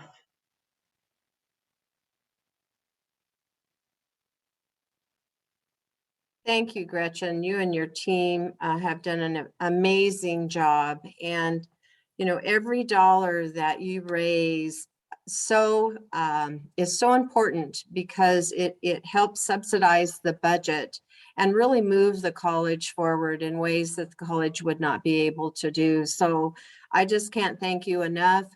You stole my tagline. I was going to shout out the murder mystery dinner. We're already putting a table together. So I encourage everyone to join in the fun. If you've never attended a murder mystery dinner, they are so much fun. The theater group, the liberal arts group, the theater, they have always been fabulous. They are just an incredible group, incredible leadership, and the things that they do are top notch. They could be in any Broadway show. So please consider April 1st. We're not fooling you. We do want you to come and join in the celebration, and also to really salute our talented students, The culinary students are amazing. The program is amazing. You will not be disappointed in the meal that you get there. They each one of them can go and work in a restaurant and serve fabulous food. So don't miss out. If you don't go, you're missing out. So don't miss out on this wonderful event. And Gretchen, thank you again to you and your team. Great job. I salute you. Thank you. Anything that we can do to continue to help. And, you know, referrals to Gretchen through your organizations, through people that you know, foundations, private foundations that have a desire to, and their mission involves mental health, workforce, education. Reach out to Gretchen and make those introductions, because that's how we expand, not only educating our community, but also creating friend relationships that turn into many times very large gifts to the college. So please help in any way that you can. So again, thank you, Gretchen. Thank you to your fabulous team, and congratulations to such great success in the fundraising and granted efforts that you've put forward. You're an asset to the college. We're just so lucky to have you. Oh, thank you. All right. Any questions for Gretchen regarding her presentation? Any grants, private donations? She covers a wide breadth of funders. All right. Well, Gretchen, thank you. And thank you for the team. Great presentation. Next, we're going to, Dr. Hilgerson, you're going to take item number 9. So item number 9 is an item that I will share with Assistant Vice Chancellor Craig von Collenberg, who is really vital to the workforce development level at the system and state level. And so first of all, welcome, Craig. And I think, Greg, I was trying to remember this morning how I think that you're going to do the first couple of slides with a little bit of history related to the AB 450 committee. And then the last slide is sort of a quick list of some of it kind of shows you the breadth of our workforce, the number of certificates and degrees that we offer. And then Craig and I were hoping that we have a 5 to 10 minute discussion that really segues into the next item as well, which is a discussion of the role of the IAC as it may pertain to advocacy, both on the grant and foundation side, but also on the AB 450 committee and the possible changes to funding related to workforce at 2-year colleges as a result of the governor's emphasis. So with that, I'll turn it over to Craig. Thank you, President Hilgerson, and good morning, everybody. The great thing is that Vice Chancellor Abba already gave you a great overview of kind of the foundation of where this committee has come from. And excuse me, Craig, but I think we need the PowerPoint up. So yeah. Oh, there we go. There we go. Lisa's on top of it. Yeah. All right. So again, thank you, Vice Chancellor Abba, for that history there. And I think that's extremely relevant as we talk about, you know, what this committee is and how it plans to move forward and hopefully drive change for us at the community college level. So a bit of history, if you go to the next slide, please, Lisa. A bit of history on this. Assembly Bill 450 was sponsored by Governor Sisolak and passed during the 2021 legislative session. The committee's charge is focused on the community colleges and how to better enhance, support, and sustain workforce development throughout the state. Section 1 of the bill outlines the specific aspects of the committee's work. It's to look at and analyze the coordinating governance structures and the funding mechanisms for community colleges to ensure efficient coordination among all workforce development partners across the state. Those of us in the workforce development world, those of you out there know how lofty of a goal that is when we talk about what our workforce development system looks like. But this committee is, they're going to be charged with looking at national best practices of governing and funding of community colleges, and especially how it relates to how we can have alignment across the state between those organizations, higher education, K through 12, and corporate needs. And then they'll put it all together in a report that's due to the legislature August 1st of 2022. Next slide, please. So in section 1 of the bill, it talks about the committee members, and the way the bill reads is 1 member who is representative of the Office of Economic Development, 3 members who are representatives of local chambers of commerce or economic development entities, 1 from the north, 2 from the south, 1 member who is representative of a labor organization in the state who has or has had a defined role in a jointly administered apprenticeship program recognized by the State Apprenticeship Council, the superintendent of public instruction, the chancellor of the Nevada System of Higher Education, and 1 member who is a president of a community college of the Nevada System of Higher Education.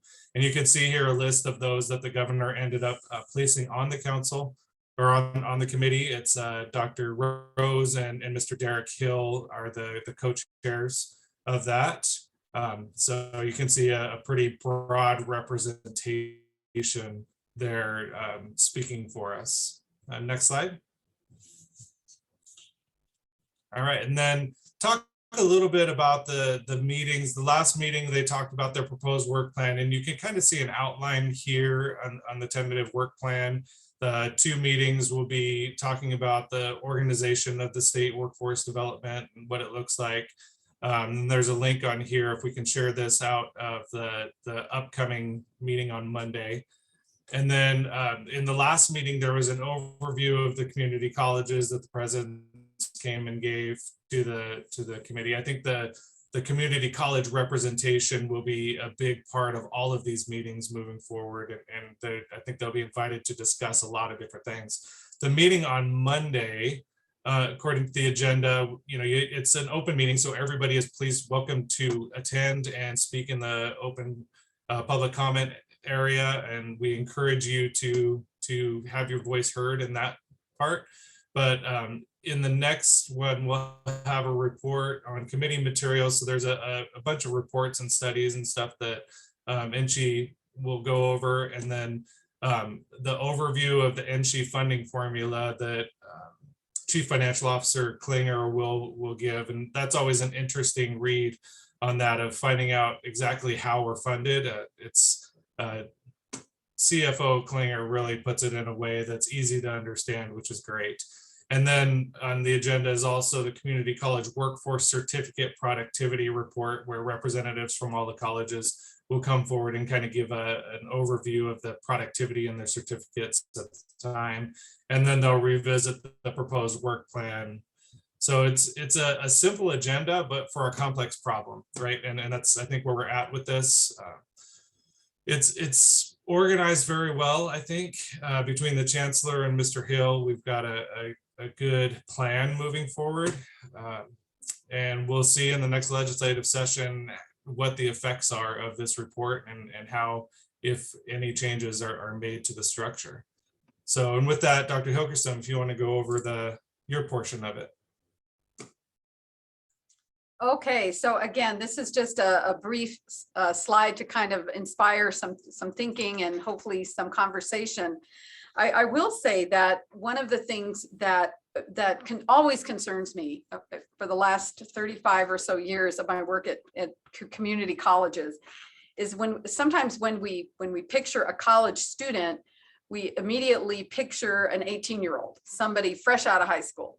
Well, that's just not the case at two-year colleges. When I picture a two-year college student, because of my experience, I tend to visualize a 30-year-old because that's my image of the students that I served when I was a faculty member and also a dean and a VP and finally a president. And so when I think about workforce, it's not just a pipeline from high schools. In fact, the pipeline from high schools is actually one that we serve much easier than a pipeline that includes the 24-year-old and above who graduated from high school. They went straight to work for whatever reason. They decided not to pursue college at that point in their life. They get out there in the work world, realize that they can barely make a living wage, and many of them don't. And then they realize, you know what, I better go to TMCC and get upskilled and get trained, and so that I can get into a career that will feed my family. And so when you think of workforce programs, please consider that huge group in Nevada who are between the age of about 22 and 32, because those are the ones that I think we miss. And those are the ones that no one does it better than a two-year college, providing access to public higher education and workforce training than the two-year colleges, including TMCC. So with that, this is just an idea of where we've gone with our workforce programs. We offer 41 Associate of Applied Sciences. And when you see the word applied, that means that it's very likely to be a workforce professional technical program. 36 skill certificates of achievement and 49 skill certificates. And the idea here is that a student could get a skill certificate and get a job, continue to work on advancing that certificate and building on it, a stackable credential or a well-lit pathway, ideally to an Associate of Applied degree. And hopefully, if we structure those degrees right, at some point in the life of that student / worker, they also go back and get a bachelor's degree, either through one of our applied science degrees that we offer at TMCC, and you can see the list here, or they decide that they want to transfer to a university. You may or may not know that Nevada has one of the highest percentages of students attending the universities, the two universities, who have community college credits. 61% at the last snapshot that I saw on this data, 61% of the students sitting in the seats as juniors at UNR or UNLV have community college credits. So think about that. And I want to state that because we cannot underappreciate the transfer mission that runs parallel to workforce. And I believe in the next 5 years, rather than running parallel, there will be more integration, that there will be students who have a workforce 2-year degree, and then they head to UNR. They might have to make up some general university requirements that they may have missed their freshman year, but they will also then receive a professional degree at the university as well. So we're very proud of our relatively new bachelor's degrees in dental hygiene, our RN to BS in nursing.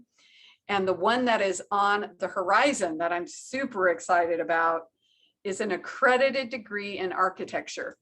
That is heading to the Board of Regents next week. And we're very excited for this. It would be I wish Craig was here. I want to say 5-year program. I hope I'm remembering that correctly. Maybe Jeff Alexander can pop in. This was a need that in Northern Nevada, we don't have an architectural program. To be perfectly clear, had UNR been offering one in the past, it is not something we would have done. So we really are responding to a need in our community, and we're very thankful that we're getting support from our institutional partners, including UNLV, who does have an architectural program. All right, with that, BJ, I was hoping we could move to the next item and have a dialogue about these presentations. Thank you. Dr. Helgeson, before we do that, can I just point out just a couple things. Number one, in the previous State of the State address, the governor highlighted the importance of community colleges as the first responders for statewide workforce development. And I think that TMCC deserves kudos in responding to that charge. The TMCC is the first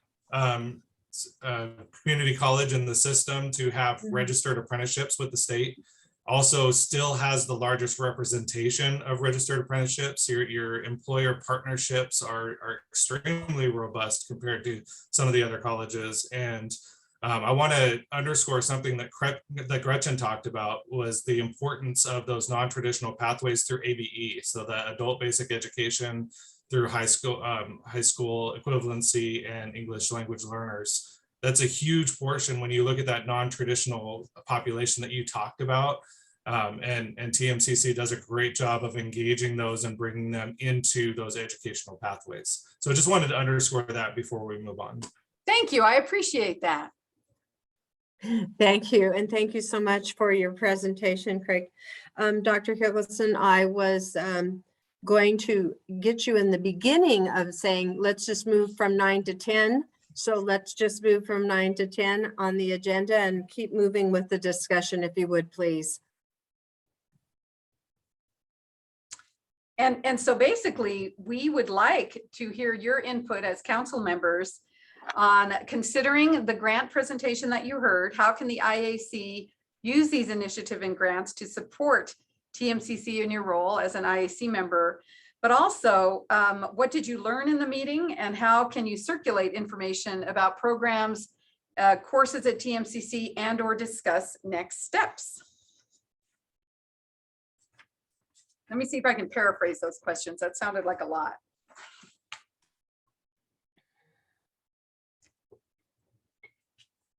Anyone have any comments? Discussion points? This is Milt Stewart from Nevada Works. As you saw, Nevada Works submitted a proposal for the Good Jobs Challenge Grant, and we worked directly with Dr. Dana Ryan. She was a huge asset to us, so I want to mention that and give her our appreciation. And also, Amy Williams was a large part of our grant. We've written TMCC in as what's called a backbone organization, which helps to convene employers and identify trainings that this grant would support. And TMCC is the backbone organization for the logistics sector that we identified. So just wanted to mention that. Thank you. Thank you for bringing that forward. Anyone? Jen Kinney? Thank you so much. Yes, thank you. I just wanted to comment on the mentorship program. I think it's just such a great program, and I've already started to send off some text messages, and I'm looking to develop a quorum here on property at GSR of people that can participate in the mentorship program. I see so much collaboration between our current run with the ELL program, which we are just launching in about a week and a half, and our partnership with TMCC through the Communications 113. I think it's a great bridge to enhance those relationships, that communication strategy, and those programs. So I'm really excited about that.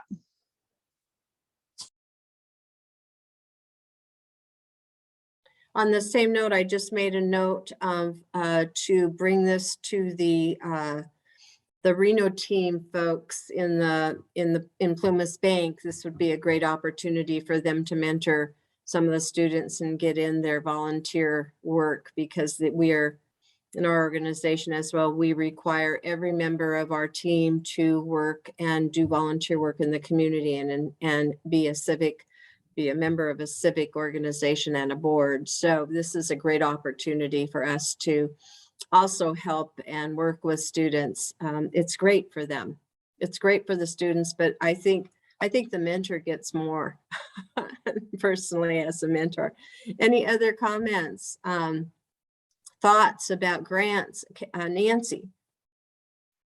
Well, I just think that Gretchen and her team do such an amazing job, and they have such a broad reach, and we have a great relationship with them, and really appreciate learning about what the need is so that we can spread the word to those that we're in touch with, to see if there's anyone in the community and our contacts that might be willing to step up and support some of these opportunities. So great job and great presentation, Gretchen, and you and your team are doing amazing things. We are also supporting the Nevada Works grant for the Good Jobs Challenge on the technology side. This is really a result of all the work that we did with TMCC with Dana Ryan and the team relative to the technology sector and the fast track tech training program, as well as our desire to help in any other way that we can if that grant is awarded, in order to continue to support the efforts of the college. So really excited about that. Thank you. One comment, another comment might be, we've talked about a lot of firsts and we've heard a lot of great things. And it would be really helpful if when you have all these wonderful things happening, and I know you get them in through PIO and the paper and stuff, but if we could just get a little email that says, you know, the first, here's our first, or here's some awards that we've written, because we all have digital platforms, we all have social media and we use it.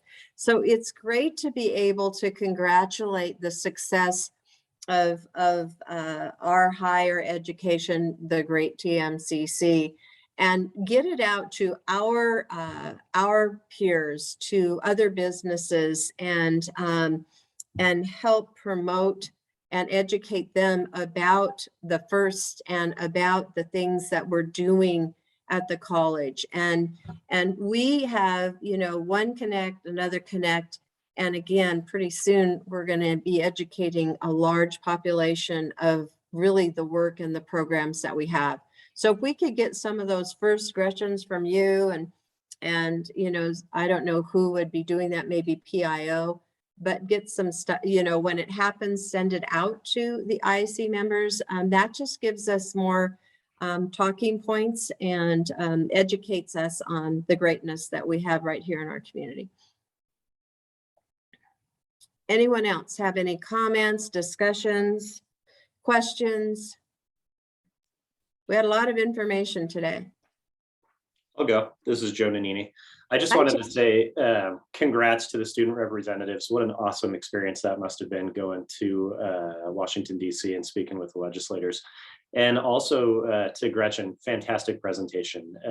What sort of touches me most out of that is the TRIO situation at TMCC. I think that TRIO, I get to work with TRIO scholars at the university every now and again. What an absolutely fantastic program. That program provides such a great resource for students, you know, who need it. And I am thrilled that TMCC is involved with TRIO for sure. Yeah, we are so excited to have received it. And now that we have it, we're hanging on to it. Just awesome. Well done. Thank you. Anyone This else? Joe, just briefly, I'm going to support what the other Joe said, so it'll be Joe squared. But you know, in addition to Gretchen and the students and looking at the grants, it's just amazing the amount of funding that is being supported. And Crystal, your work in the legislature is important as well. And you know, there's other opportunities out there that we've been working with others and Dana, and trying to figure out if there's other opportunities for funding via Senator Rosen's office and things of that nature. So there's things out there that are on the horizon, and really, you know, proud to be part of this team and just continuing to support the community. So you guys are doing a great job. Thank you. Anyone else have any questions or comments? Well, I'll go ahead and say a few Hi, words. Steve. I'll go ahead and piggyback on the sentiments of everybody else. Gretchen and her team seem to be a group of all-stars, and that's just unbelievable, the amount of money they've been able to capture. Secondly, I really like the direction that was described by Vice Chancellor Abba as far as the direction of the IAC charge and putting the president in the catalyst seat. And I think that will make it much more effective for us to be able to help the president and the institution, specifically for TMCC.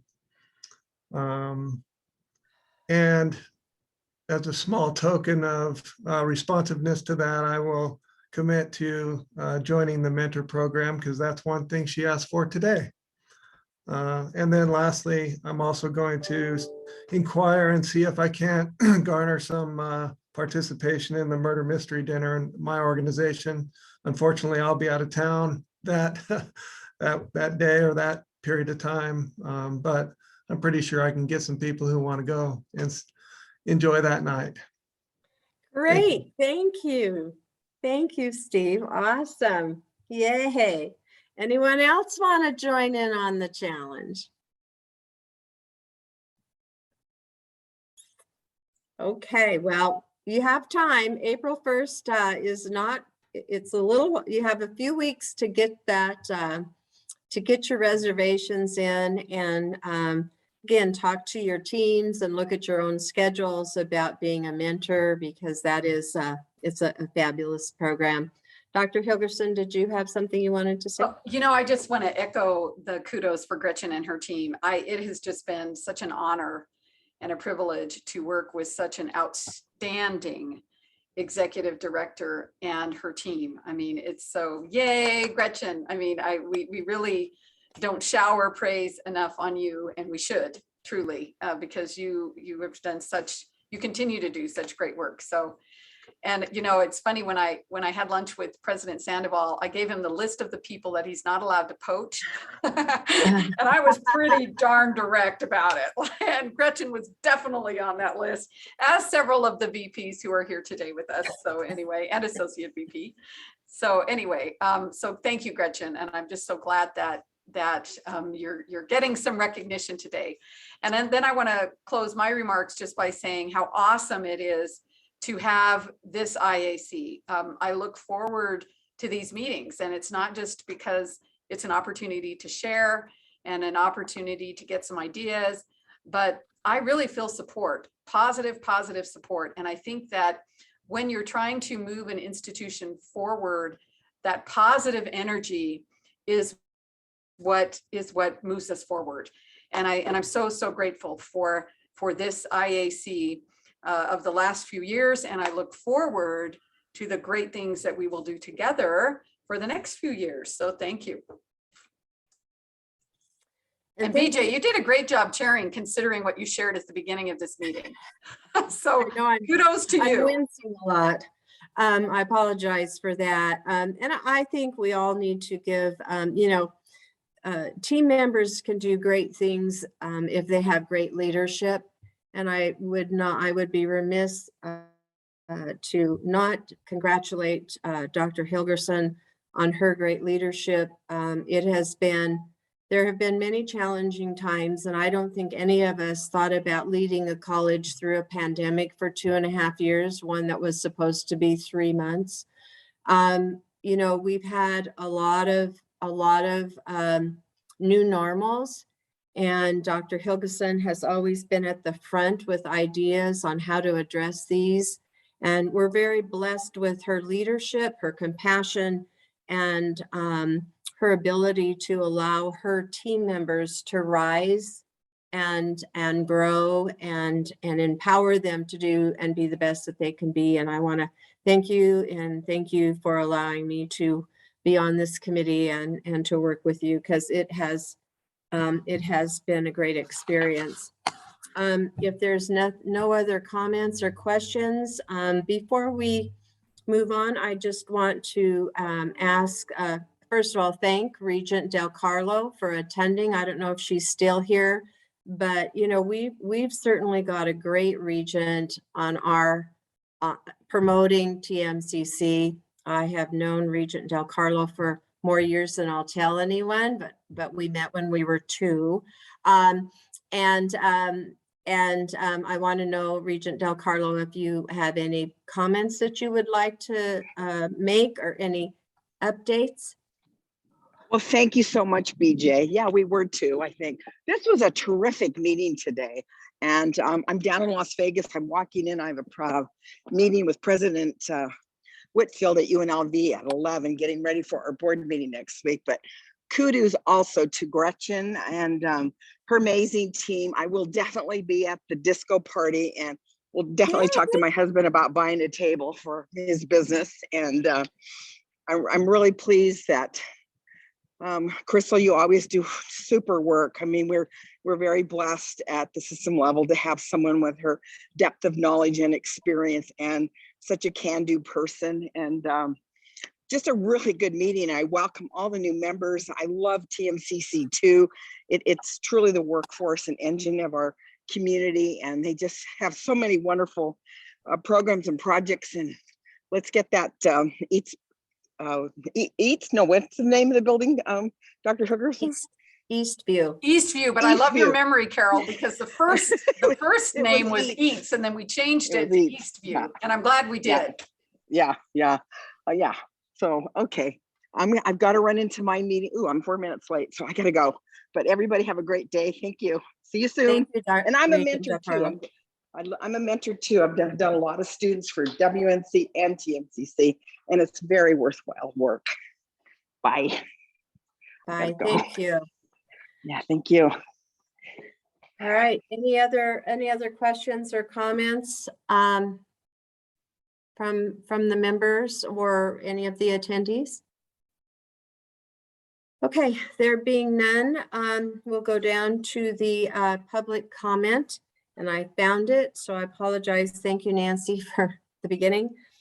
Public comments will be taken during this agenda item. No action may be taken on a matter raised under this item until the matter is included on an agenda as an item on which action may be taken. Comments will be limited to 2 minutes per person. Persons making comment will be asked to begin by stating their name for the record and to spell their last name. The council chair may elect to allow additional public comment on a specific agenda item when the agenda item is being considered. Is there anyone in attendance that would like to make a public comment at this time? Chair North, if I could just back up one agenda item to the new business, item number 11, and just throw something out for consideration for our next meeting. And I was just wanting to ask if it would be additive to the members of the IAC to hear from an employer who has been managing a robust internship program with TMCC. I think this might help others from business hear the good story about one of those entities that has been participating in an internship program for TMCC students, hopefully for quite a while, and can just share the experience so others on this IAC council can just hear about directly from an employer about how that works for them. So just an idea for consideration. I'm not requesting that it be on the agenda, but wanted to throw it out for consideration of the leadership. Okay, and I apologize. I went through that new business. Sorry about that. Thank you. And yes, we can. Any other comments about having a business leader come in and talk to us about the other side, what it's like to have an intern or an internship program. I know we've had them and we end up hiring the team members. I just love having interns into our organization. Any comments? Yeah, or a student if they can't get an employer, a student intern to come talk about their experience with the team. Any comments about that at this time? Okay, well, Nancy, we will put it on agenda for consideration. And thank you for that. Anyone else have any new business to bring forward?